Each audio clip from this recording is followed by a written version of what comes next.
मैं भी एक सामान्य परिवार से हूं। मेरे जीवन में मेरे माँ बाप का बहुत बड़ा रोल रहा है। मैं बहुत गरीब परिवार से हूं।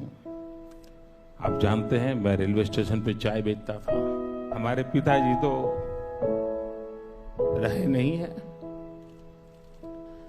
अब जब हम छोटे थे तो हमारा गुजारा करने के लिए वे अड़ोस पड़ोस के घरों में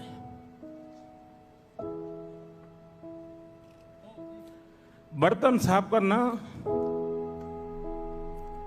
पानी भरना,